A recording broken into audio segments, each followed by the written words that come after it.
बलिया से खबर है जहां उत्तर प्रदेश वित्त विहीन शिक्षक संघ के पदाधिकारियों ने वर्षों से लंबित मानदेय भुगतान की मांग को लेकर जिलाधिकारी के माध्यम से मुख्यमंत्री के नाम ज्ञापन सौंपा।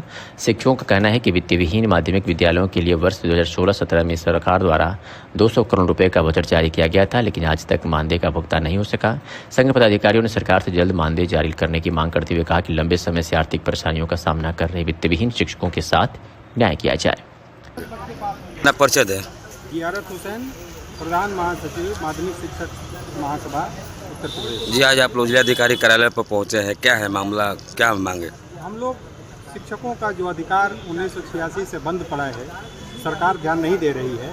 सरकार ने वादा किया था कि 2 साल के लिए वित्त विहीन व्यवस्था लाएंगे, लेकिन आज 40 साल तक नहीं दे रही है। इसलिए हम लोग अपने उस अधिकार को पाने के लिए एक अधिकार यात्रा ये निकाल रहे हैं।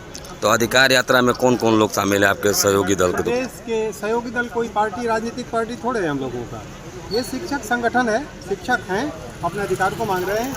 जनपद बलिया के हमारे संगठन के लोग हैं अभी यहाँ पे आए हुए पत्रक देने के लिए, और रक्षण में अभी कार्यक्रम है, वहाँ शिक्षक इकट्ठा हो रहा है और यहाँ प्रदेश के अध्यक्ष जी, उपाध्यक्ष भी आए हैं। तो और क्या क्या प्रमुख मांगे हैं? बस हमारी प्रमुख मांग नहीं, एक ही तो मांग है हमारा, शिक्षकों को अधिकार दिया जाए जो 1986 में बंद कर दिया गया था।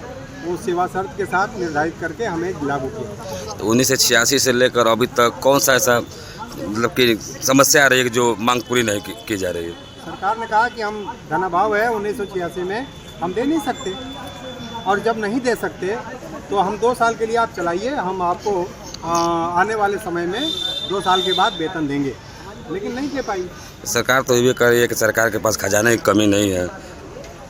सरकार के पास खजाने नहीं, आपके पास तो देख रहे हैं कि जिसने वादा किया और आज 40 साल में नहीं दे पा रहा है, तो सरकार कैसे माना जाए कि उनके पास धन है? पिता का है कि हम राजा हैं और लड़के का कपड़ा ना सिला पाए तो उसे राजा कैसे माना जाएगा? तो मांग को लेकर के जिलाधिकारी महोदय से आप लोग मिले और पत्रक दिया। तो क्या आश्वासन मिला? वो तो अपना पत्रक माननीय मुख्यमंत्री जी को प्रेषित कर देंगे। जिलाधिकारी क्या कर सकते हैं? वो तो उनका एक ही विकल्प है कि यहाँ से जो आपने दिया सहानुभूतिपूर्वक हम भेज देंगे माननीय मुख्यमंत्री जी। तो क्या लगता है कि मांग पूरी की जाएगी या? तो ये सरकार का मामला है और सत्ता का मामला है। सरकार सत्ता क्या करेगी, हम अपना अधिकार मांगेंगे, अपनी बात करेंगे। अगर मांग नहीं सुनी जाएगी तो नहीं सुनेगी तो शिक्षक जानते हैं कि क्या करता है, बच्चों को, समाज को बताएंगे। आने वाला 27 के चुनाव में घूम घूम के बताएंगे कि यह सरकार निरंकुश है और हम शिक्षकों के साथ अन्याय कर रही है। आंदोलन जारी रहेगा? बिल्कुल जारी रहेगा। जी, अपना परिचय है? अरविंद कुमार वर्मा और पप्पू।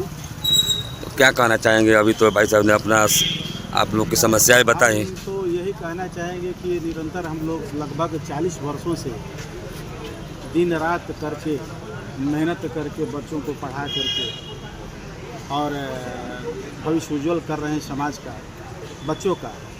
और हमारे जितने भी अध्यापक जो पढ़ाते हैं 200-250 रुपया, 500 रुपया अधिकतम, किसी तरह से जीविकोपार्जन के रूप में विद्यालय जो है उनको कुछ अनुदान देती है, पैसा दे देती है, जिससे उनका घर चलता नहीं है। बड़े ही कष्ट से जीवन वित्त विहीन शिक्षक बिता रहे हैं। हम लोग सरकार से ये मांग कर रहे हैं कि जो पूर्व में व्यवस्था थी 1986 के पहले कि अनुदान मिले, तो हमको जीविकोपार्जन हेतु कुछ ना कुछ अनुदान सरकार द्वारा प्रदान की जाए, ताकि शिक्षा व्यवस्था हमारी और उत्कृष्ट हो सके और समाज का उद्धार हो सके, बच्चों का कल्याण हो सके। तो सरकार आपकी मांगों को अनदेखा क्यों कर रही है?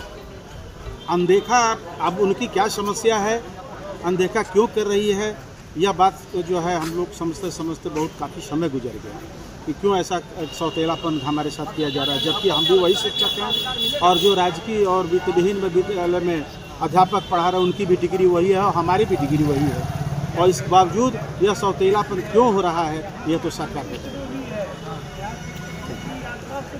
अभी आप लोगों ने अपनी मांग को लेकर के जिलाधिकारी महोदय को पत्रक दिया, तो क्या आश्वासन मिला जिलाधिकारी महोदय के द्वारा? अधिकारी महोदय का आश्वासन नहीं है, उन्होंने सिर्फ हमारी मांग पत्र को लेकर के और मुख्यमंत्री तक पहुंचाने का हमें आश्वासन दिया है, और हमारा उद्देश्य भी यही है कि हमारी मांगों को सरकार तक पहुंचाया जाए।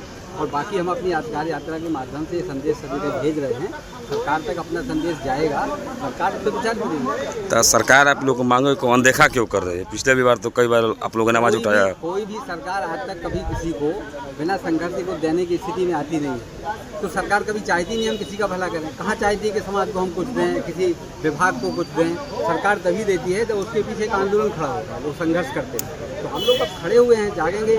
जगाएंगे लोगों को, संघर्ष करेंगे, निश्चित रूप से उसका परिणाम सामने आखिर आएगा। आखिर कब तक जगाते रहेंगे? जगाने का तो भी कोई जब तक हम अपने लक्ष्य को प्राप्त नहीं कर लेते तब तक। आज़ादी के समय में क्या हुआ, लोगों ने प्रारंभ किया था ना, यहीं से तो मंगल पांडे जी ने अपनी शुरुआत की थी, क्रांतिकारी वीर ने।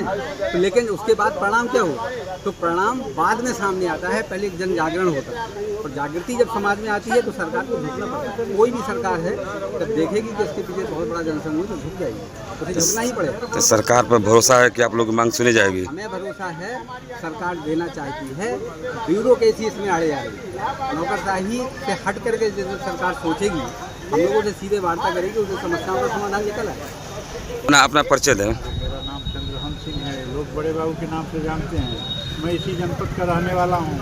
तो आप भी थोड़ा टेढ़ा तो बोलता हूँ। अधिकार यात्रा में आप भी शामिल हैं, क्या कहना चाहेंगे? हम भी शामिल हैं, और जो सरकार हम लोगों की अधिकार यात्रा नहीं सुनेगी तो धरातल से उठ जाएगी। धन्यवाद।